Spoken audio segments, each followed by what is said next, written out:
Okay, I'll say hi, everyone, and glad that you're here. And today, Fred welcomes you on behalf of Fred, Buffalo Building of Dreams. Can you hear me okay? Yeah. Anyway, today is a momentous day because 15 years ago, I'm going to share what happened to me on my way to work. I was on my way to work. It was in this work, so I hurriedly, couldn't go too fast, but arrived at the college and went up to my office and went, oh my gosh, I have to find a piece of scrap paper. I have to write down what happened. I seemed like I had to validate, what happened. So I scribbled it down, and then I was, at the time, I was working on a new book project.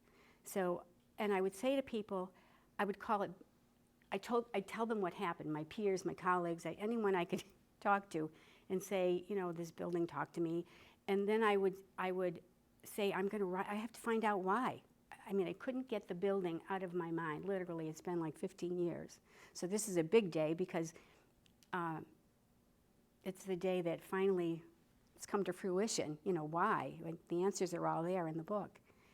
So after a while, I began to call, I would drive by Fred he didn't have a name. There was no name, so he was building 1469 for many years. And then I started to call the building my orphan building.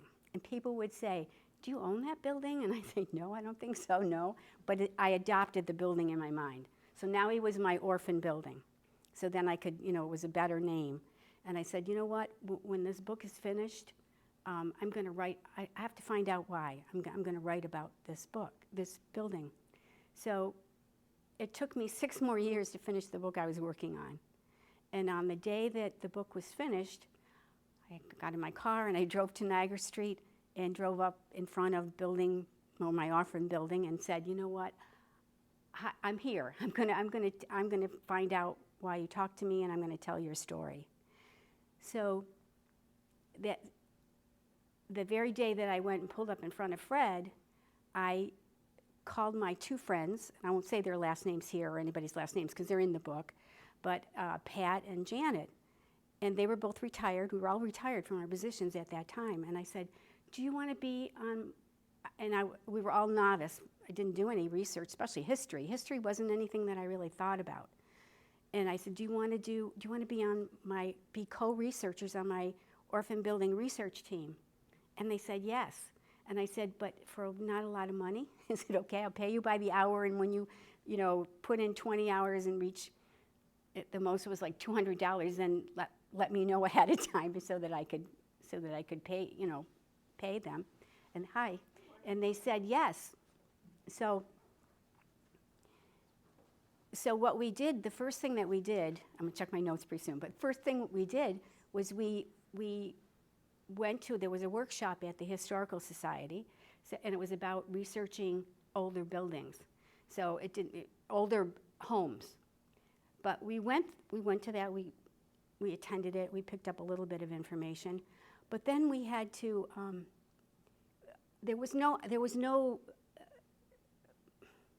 didn't know where we were going to go, except that we needed to learn how to be good researchers.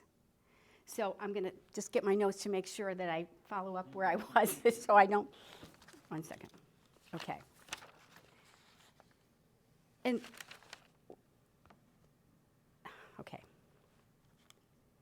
And then the building across the street, during this 6 years when I was working on my other book, there's a gas station almost across the street from Fred.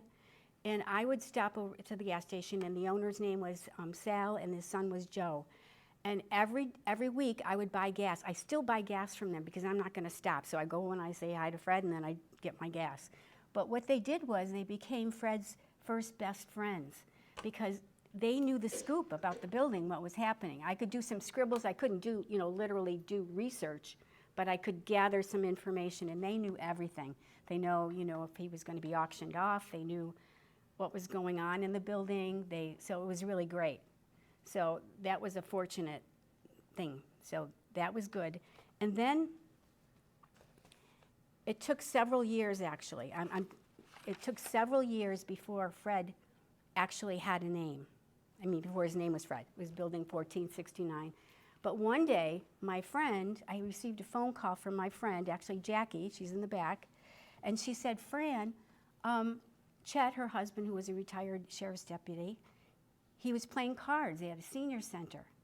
And he said, he told Jackie that, my name came up, and the woman who was sitting there, her name was Mary, she said, you know what, I know her. I know her from, we were good friends. Like, this was probably, oh my God, I don't want to tell you how many decades ago, but like I was really young at the time. And I said, well, to Jackie, she gave me her number, and I called Mary, and I said, Mary.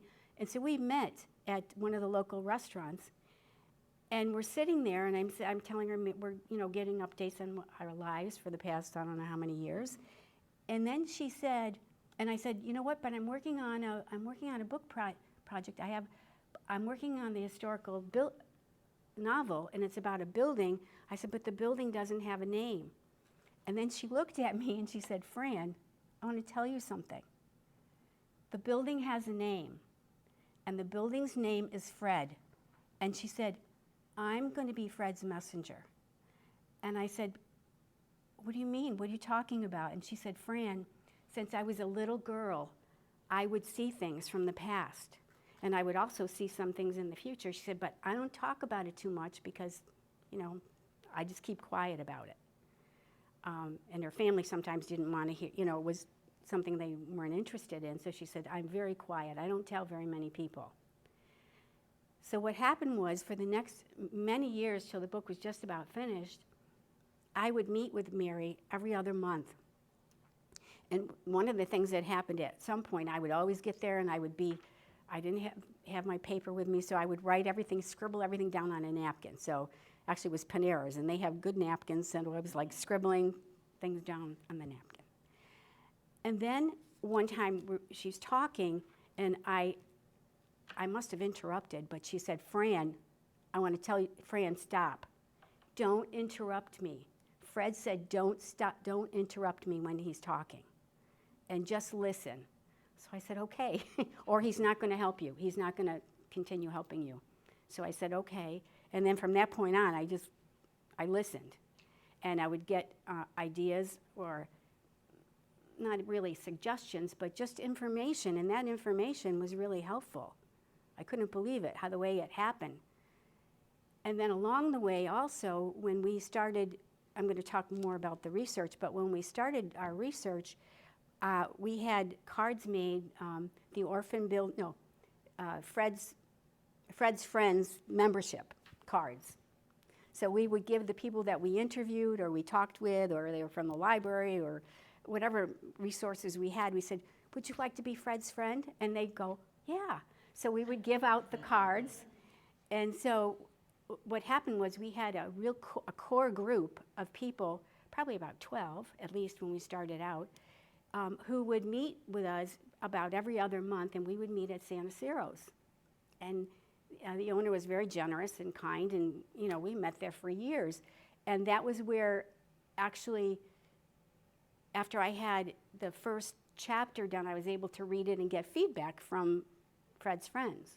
So that was interesting. But what we did in terms of, the other thing is I also had this novel. It took a city.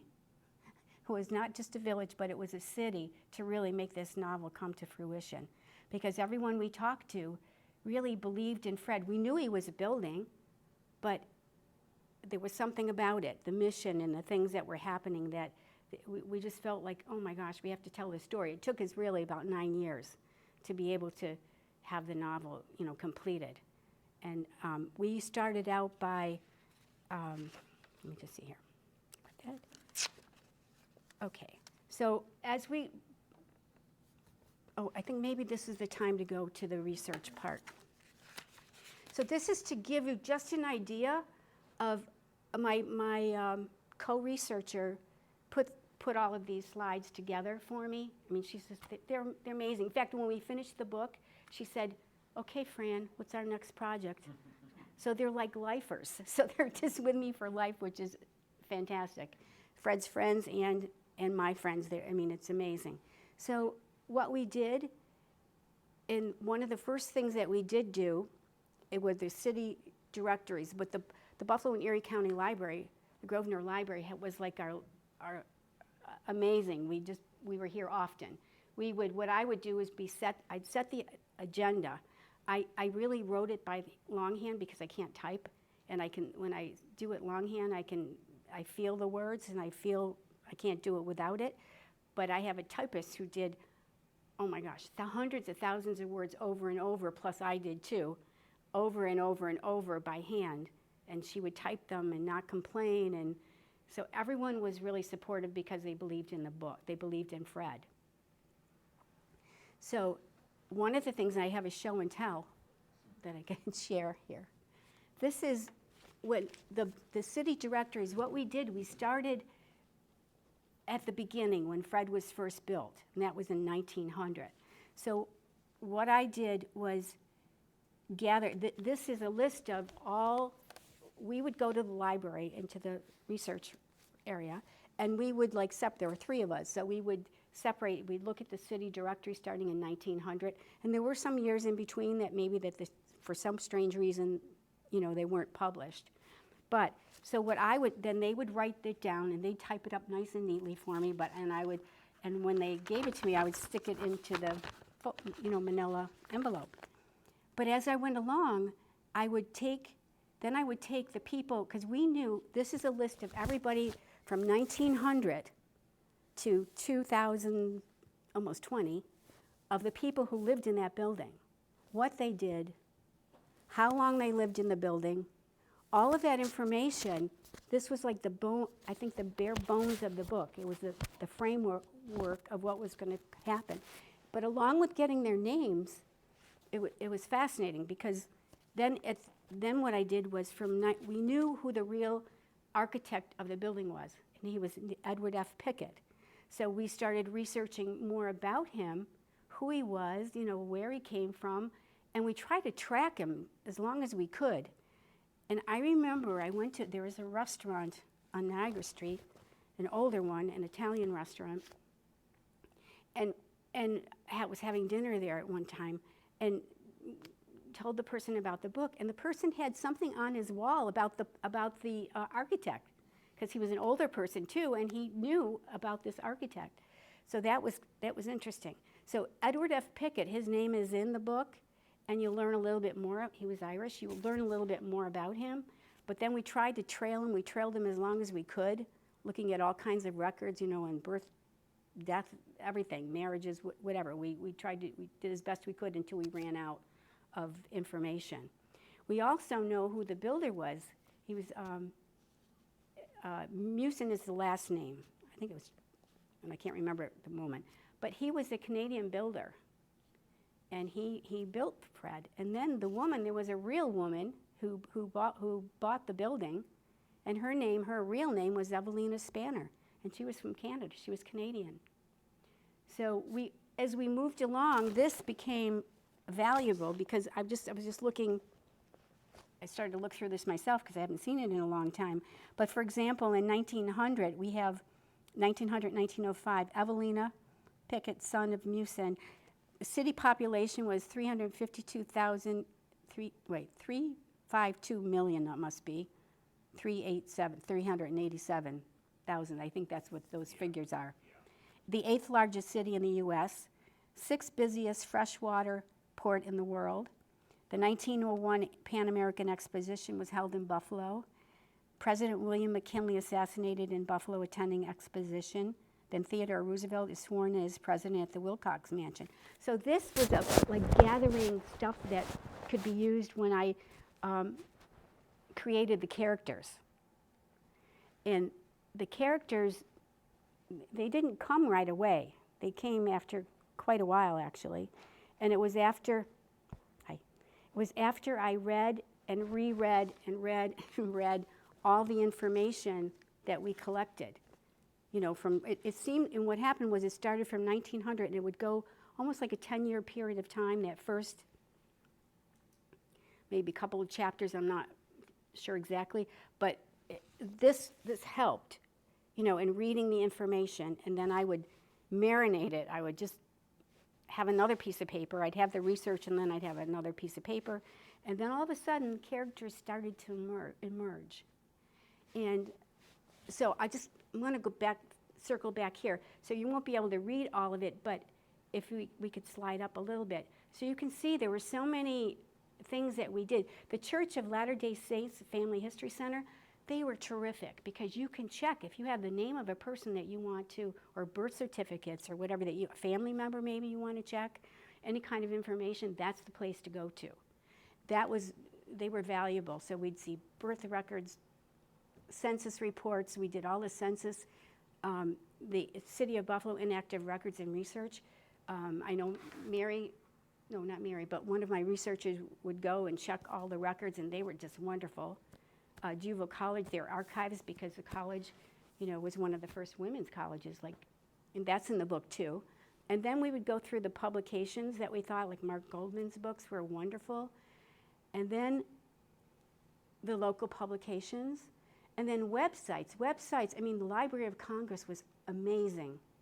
The Canadian Genealogy, and then we had other places. So we would go on trips, like the various churches, museums, even barbershops, because there was a lot of historical information from the people who owned the barbershop. The gas stations, and then on the bottom, they say candy shops, restaurants. Then, of course, we had to have lunch, too. We would even it would be mostly breakfast. It would be breakfast sometimes. But sometimes we didn't have time, because when we came to the library, that was hours and hours. So we combined the hours. If it's 3 hours or 4 hours, by three of us, that was a lot of time. And then, so that's how we would do that. And then the next one, let's see. Oh, and then this is the Sanborn map from 1889 to 1900. And then that's the foundation over here, the planning for Fred. So, we were starting to get a handle on who's this Fred? Who's the building? And that's where he was. Actually, in real life, in later years, there were 2 other buildings that looked just like Fred.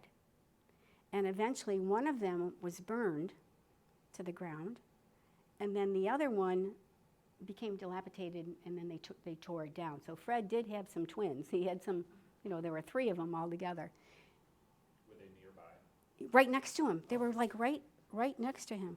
And the neat thing was, the building was built in a residential and a commercial district. So by the time people moved into Fred, the people who lived in his building were immigrants, were refugees, were internal migrants,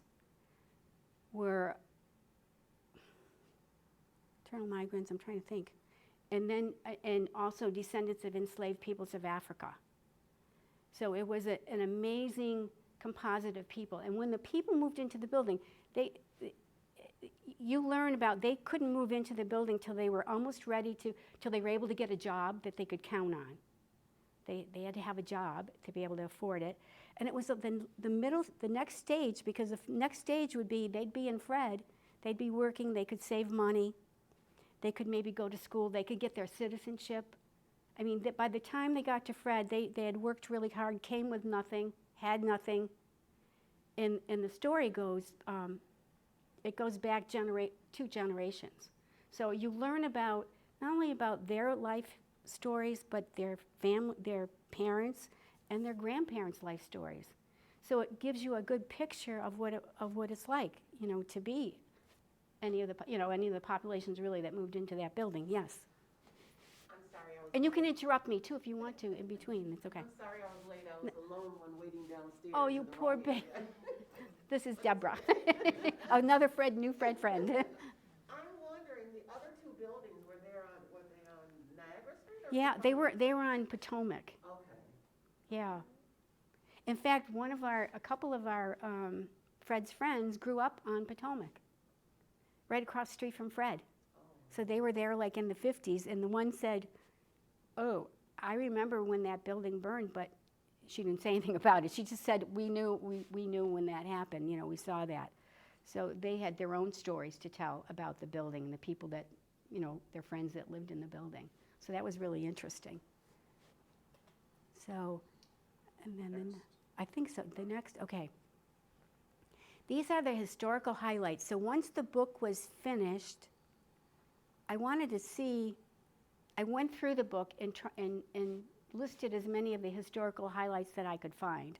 So we can't go over all of them, but it's interesting because, well, that's not in order, but that was in 1895, there was a famous Niagara Starch Works factory that exploded on Howard Street in the city of Buffalo.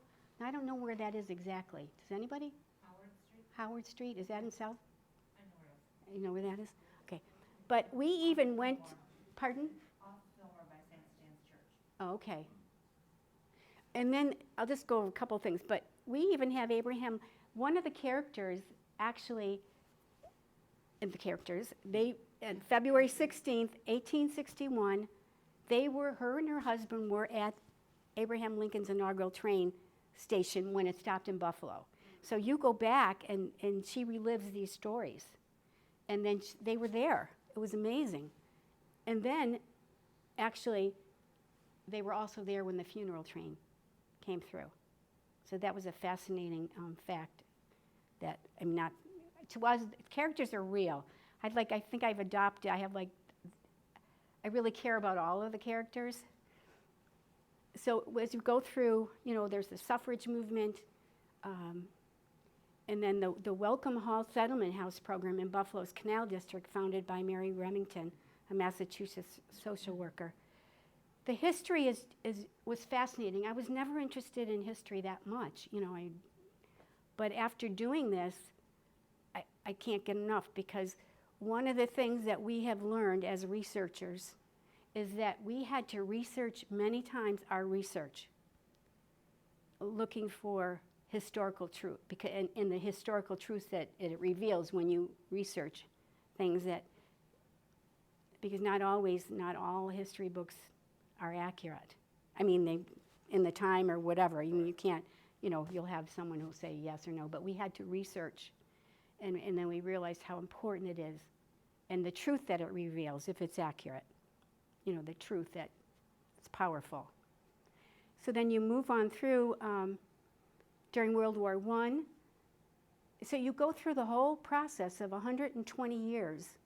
We tried the historical, and then the characters that were created are in their own time, are in their time frame that they would be. That depend. After reading all the research, thinking about it, what would they be like? What would they say? How would they think? That is there, and then it keeps going. We keep going. So I was amazed when I saw it, that there's a lot of historical facts. And then the the other thing is, editing process for anyone who writes or who doesn't write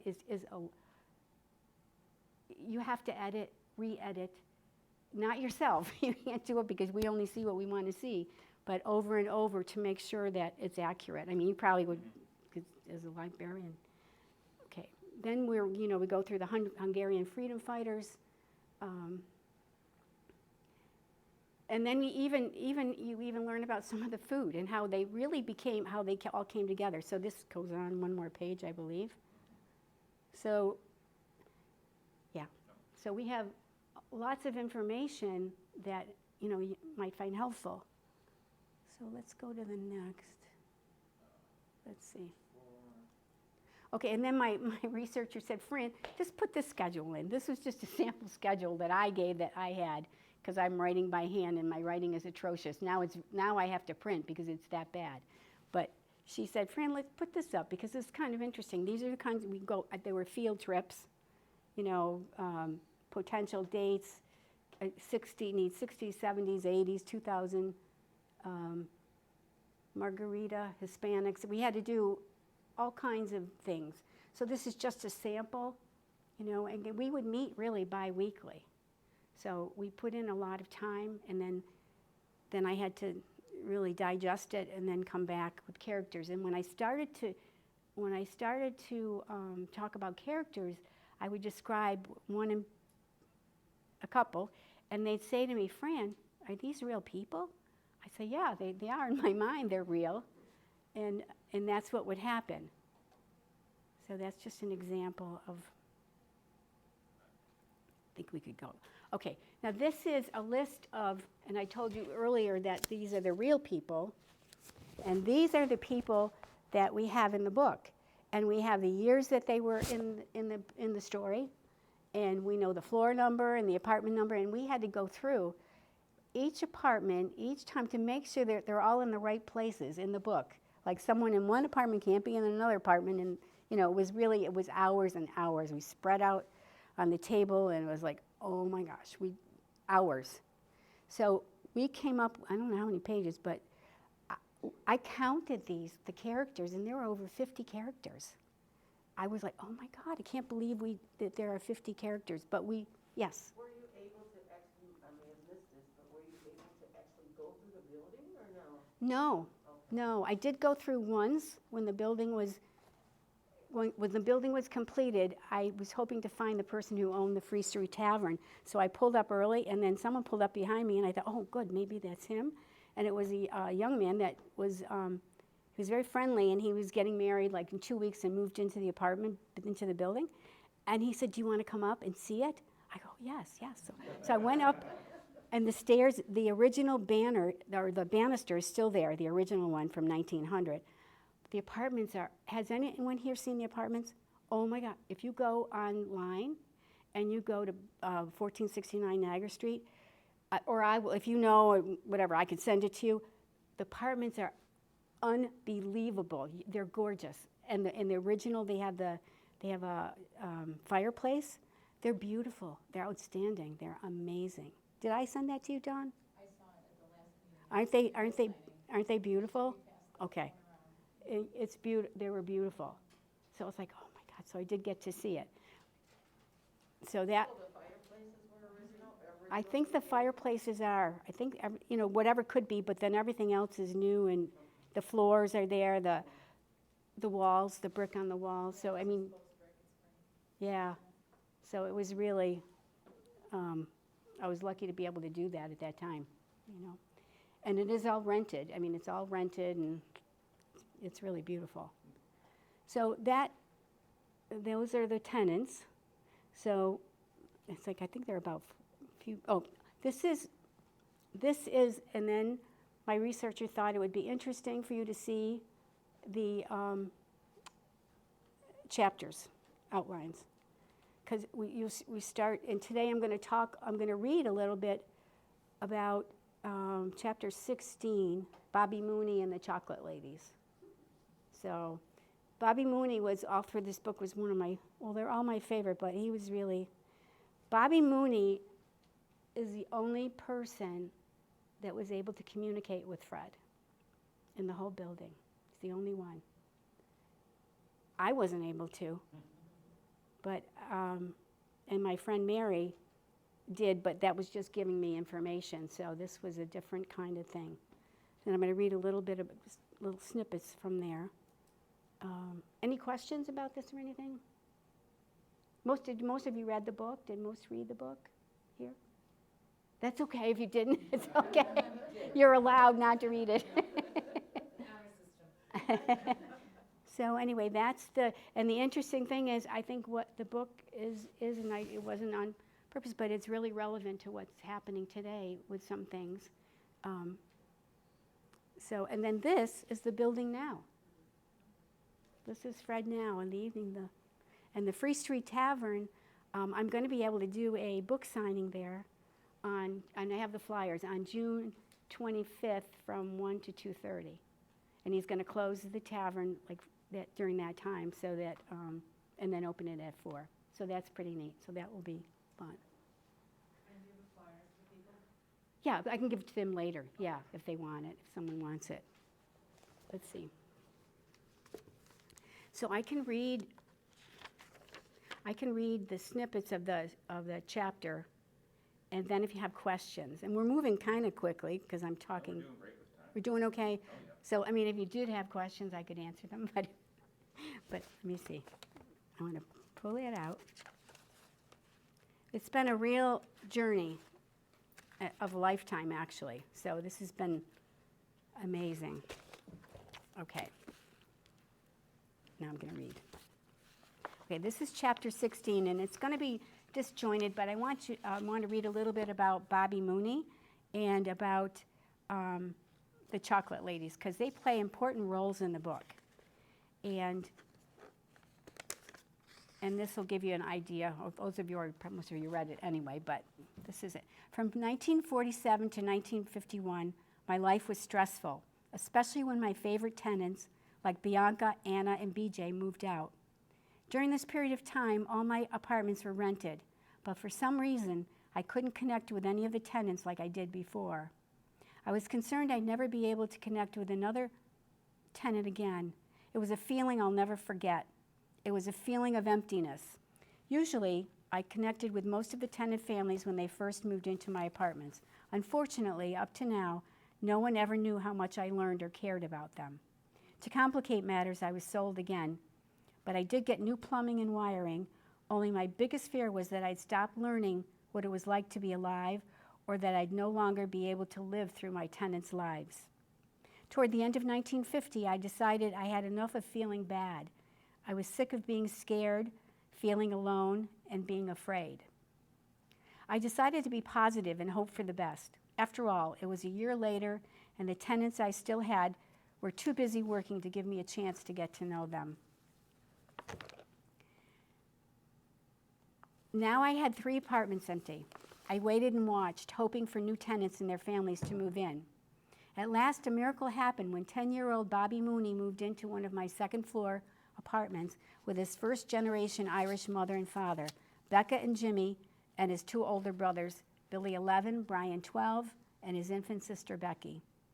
Right away, I noticed Bobby immediately as he trailed behind his family when they carried their belongings up the stairs. He was a frail little boy with huge brown eyes who struggled with a large box almost as big as he was. The older boys each had a cot in the second bedroom, but Bobby was told to put together a makeshift bed in the bedroom's tiny closet. His bed consisted of 3 old blankets folded lengthwise and a pillow, but his feet stuck out past the open closet door. Sometimes when his brothers were out of the house, Bobby would stretch out on one of their cots and imagine what it would be like to have a bed of his own. He hardly ever caused his mother any problems, so there was no reason to give him extra attention. His brothers kept bothering his mother till they got what they wanted, and she always doted on little Becky. Quiet Bobby became the gopher of the family. "Do this, Bobby. Hold this, fix this." That was how they spoke to him. "Ma, can I have a kiss too, like Becky?" Bobby would plead. "You're too big, Bobby," she'd answer, and that's the way it was for Bobby Mooney. Bobby was shy and withdrawn. He often heard his ma and pa argue every time he lost money playing cards. "Ma, why is pa yelling?" Bobby would ask. "You never mind," she'd say, wiping tears from her cheeks. "Go play." And then off he'd go to find a quiet spot in the furthest corner of the sparse living room. Ba's ma had a tough family history, too. The men ruled the roost, she said to her new next-door neighbor, 25-year-old Hannah. "My ma taught me that we can handle anything if we have to. Maybe it's why Becca looks so sad all the time." Actually, when Hannah knocked on their door for the first time, Bobby opened it but didn't look at her. Hannah Abbott and her mother Alice lived in the other second-floor apartment right across from the Mooneys. They'd recently arrived in America from England. Hannah was round-shaped and beautiful with a cheery disposition. Her mom Alice was an older version of her daughter. The Abbott women were unique to me because it was the first time in my history I could easily understand their English. Alice was born in York, England in 1904 and was the daughter of a chocolate maker, William Hewitt, who worked at the Roundtree's Chocolate Factory, one of the big 3 confectionery manufacturers in England. It was owned by the Quakers. Mr. Hewitt started his career by packing chocolates into boxes and worked his way up to making chocolate from scratch using cocoa beans and other ingredients. Hannah's mom, Alice, met her dad in 1920 when she started working at the same factory as a candy coater. They were married a year later, and had Hannah the following year. When she was 18 years old, Hannah was also hired at Roundtree's. Then the nightmare happened. On Wednesday, April 29, 1942, York suffered the worst air raid of World War II when a German army crew dive-bombed York's neighborhood streets. 92 people were left dead. William was among the 100 people injured, and he never recovered from his injuries. A week later, he died, and their happy family no longer existed. So years later, in 1951, Hannah and Alice decided to move to America to be close to her older brother George, who had been asking them ever since her husband had died, or since Alice's husband died, but they'd always say, no, we're okay, we're gonna be okay. So they moved in, and I'm just gonna skip ahead a little bit. When Bobby was almost 10, Hannah became an important part of his life. About a month after they became friends, she asked Bobby's mom if she could take him to the library downtown the following Saturday afternoon after he finished all his work. At first, Mrs. Mooney hesitated to say yes. Excuse me. Please, Becca, I'd like the company, and Bobby can get a library card and a book to read before he goes to bed at night. We won't be long. All right, but get him back here by supper. Bobby didn't know what to say when Miss Hannah asked him to go to the library. He just looked up at her and smiled. The Erie County Library was a lifesaver for him. The books he read took him into a different world, one where he could observe and learn the power of the written word. Bobby's favorite books became my favorites too. He seemed to love history like me. There was Abraham Lincoln's World, a children's history book published in 1944, and The Railroad to Freedom, a story of the Civil War, a fictionalized biography from later known as Harriet Tubman. It told of her life in slavery and her later work on the Underground Railroad when it was first published in 1932. Bobby wrote about how much he loved reading and writing, especially history, and the library became his safe place.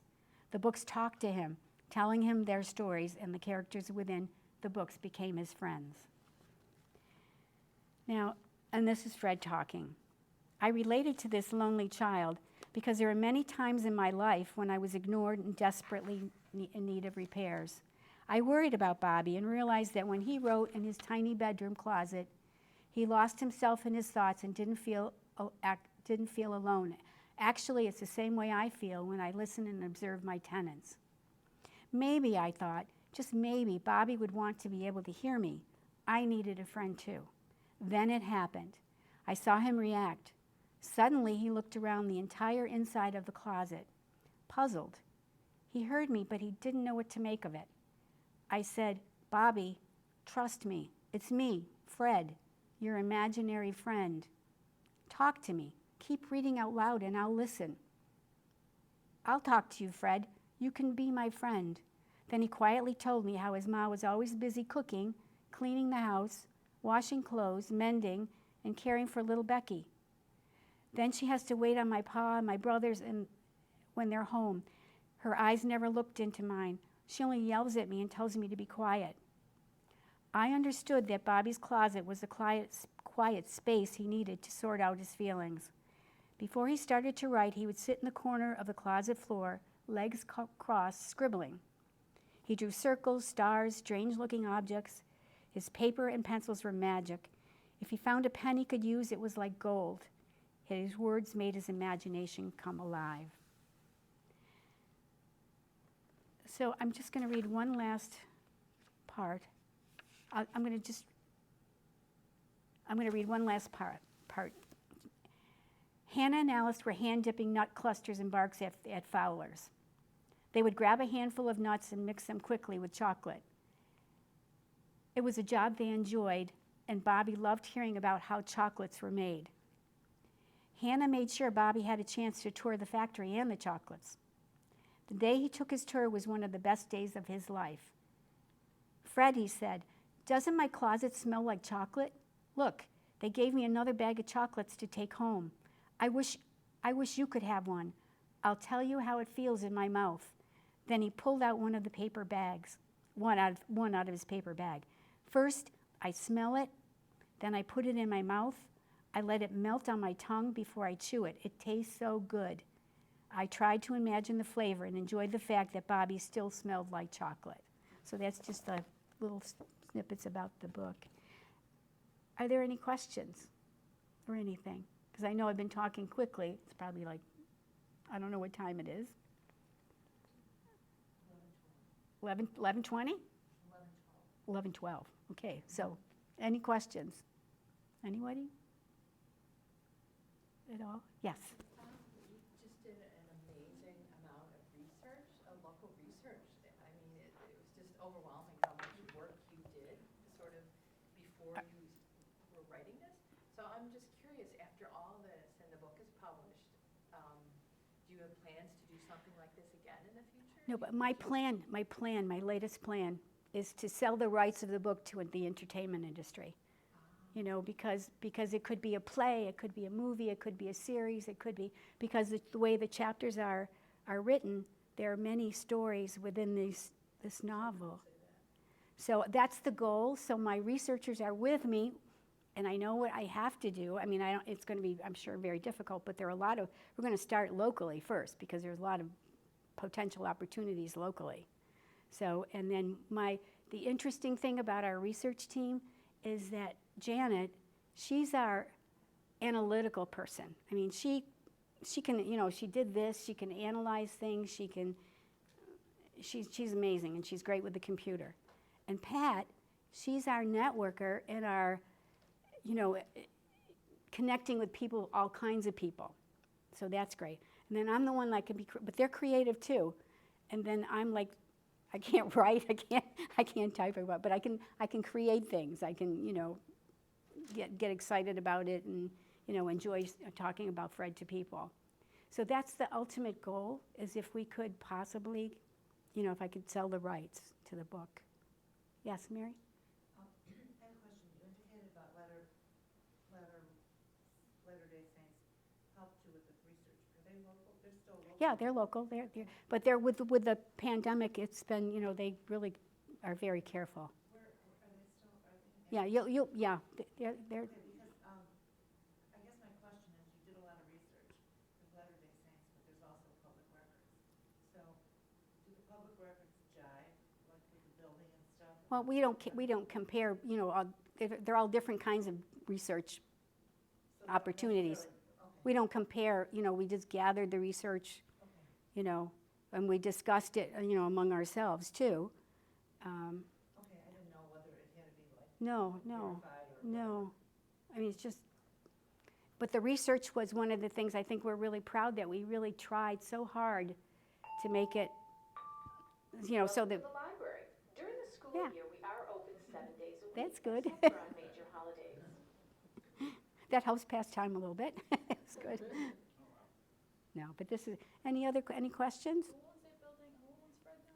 You know what, that's the mystery, because we cannot find out. Really? No, did everything we could, so it's a private, whoever they are, they do not want to be known who they are. Maybe Fred's family. No. I don't think so. No, Fred wouldn't you know, no. But the building, you're going to learn the history about that building. It almost came down many times. There were times I thought, oh my gosh, are we going to finish this book before he gets taken down? And then he gets saved, and then people buy it, they sell it. You know, it gets repossessed at times early on. So there is a lot of, and there's a reason. I mean, I have no idea.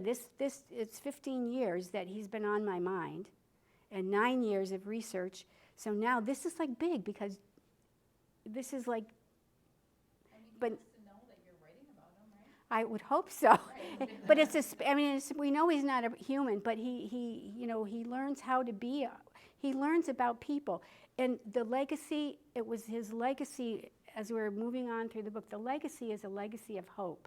And I have I have a quote from Fred, and I'll pick that up in just a moment. But I have a last quote from Fred, and it really says it all. But I don't know why the building talked to me. You know, it's the most amazing thing in my lifetime, really, that a building talked to me.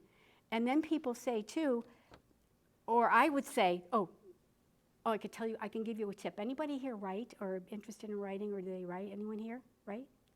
Well, if you know any writers or anybody that writes or does research, I compiled, I had notebooks, like the 5-inch, are they 5-inch notebooks? Those big white notebooks. I must have had 10 or 11 because it was for every decade. And then I had them in my little office area, but I didn't sit there. My office was really in the living room. But they were stretched out, and I thought, the book wasn't published yet. And I thought, oh, you know what? I think I'm going to make some space so I could, maybe if I did want to write in here, or I can. So I had boxes, and I took everything out of those neatly filed books by decade with research, and I put them in boxes. And I thought I put them in correctly.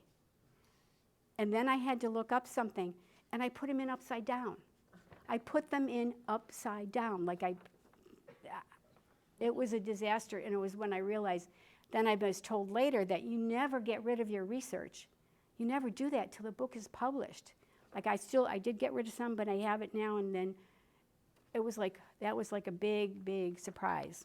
So through this whole process, you learn a lot. You learn a lot about people, and how willing people were to help, and how Fred gathered people because they believed in what his legacy. It's a legacy that I feel like it's sealed now. And then maybe someday, generations, when I'm long gone, generations, and generations, someone's going to look up their great, 20 great, and they'll find me, and they'll find Fred, and that will be a legacy. So, it's really creating something, that maybe won't be appreciated now or something, but down the road maybe, who knows, right?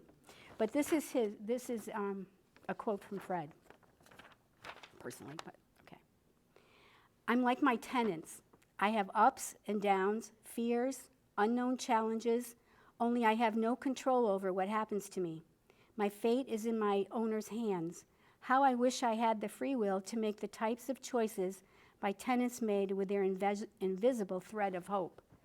The people that lived in that building, they were from all different, when they first moved into that building, they were never they were Sicilian, Italian, Irish, Polish, Canadian, Hungarian, Jewish, and African Americans. And many times people did not mix. This was the 1900s. But what the chocolate ladies did, that's why they're so special, is that they would have their chocolates. They used those chocolates. They would come, when they walked into the building, they smelled like chocolate. It stuck to their clothes, which I thought that was pretty cool. So whenever they came home from work, the building smelled great, the hallways. And what they would do is when a new tenant moved in, they would knock on the door. Oh, first of all, they would go to the library. They'd come here, and they would do research. So, for example, when the Puerto Rican people moved in, couples moved in, they went to the library. They studied it. So that research, a lot of it, of all these different cultures, is in the book. About Puerto Rico and what happened to Puerto Rico and whatever, and about the culture, and so Hannah, they would learn about the culture, and then they would reach out to the person, like the Puerto Rican families at the time when they moved in, because they were kind of isolated, and nobody was really friendly with them usually, unless it was part of their culture. So they had to go to their door a couple times, and what they did was they invited them to dinner. So eventually they invited them to dinner, and then it usually was on a Sunday, and then after a while, then they invited them back. So you learn more about their culture, more about their food, and they did this for as long, they were in the building for quite a while. But what that was, it was the glue. And then early on, there was an Irish grandmother and daughter and child, and by chance, Sicilian father and son, the Sicilian younger son would see the younger Irish woman who had the daughter. And eventually it ended up, they loved each other. And the father said, oh, no, we do not, no, you're not going to marry that person. And the mother said, no, you're not going to. They were really against it because at the time that was just the way it was. But what happened gradually, the more they knew each other, the more everybody, the building gives the story, it's fiction, but it gives an example how people really were all alike. I mean, we're people. It doesn't matter. And that's the message. It's a legacy of hope. And if people knew sometimes the real truth in some circumstances, things would be different. And it was, we learned, it was a learning experience for all of us.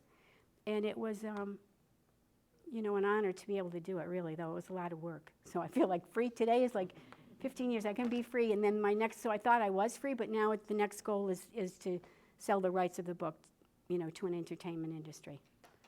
But thank you for listening. If you have any, do you have any? Fran, I just know there's so many, it just seems recently there's so much interest in film in the Western New York area. Oh, there is. There is. And I think you'd be just perfect for. Well, we're planning now. I'll have more time. So we already scheduled a field trip. We're going on a field trip in the next couple weeks, and we're meeting, and then we have our plan. And I know you have to do what's called a treatment plan. Are you familiar with those? So I have everything there because everything is there. I just have to, but then the chances are rare. I mean, it's not going to be an easy thing, to do.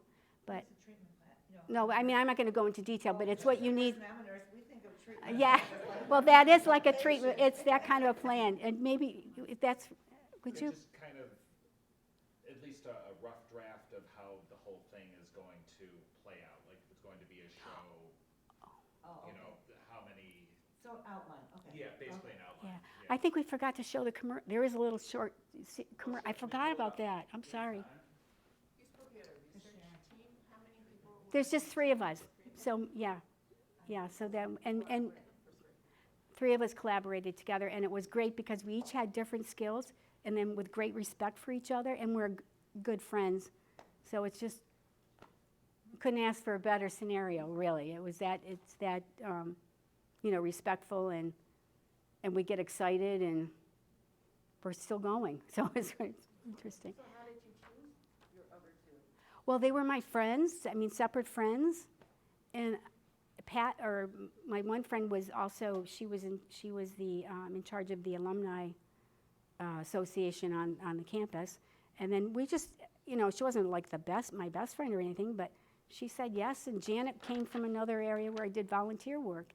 And she said yes. And they've been reliable. They're just wonderful. They couldn't come today, but they felt they did the best they could. One was exposed, family was exposed to COVID, so they couldn't come. But, I couldn't have done it without everybody.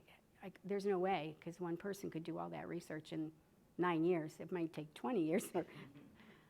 But, and then this is a show. Oh, the book did win a New York City Big Book Award.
That was their commercial. Who did the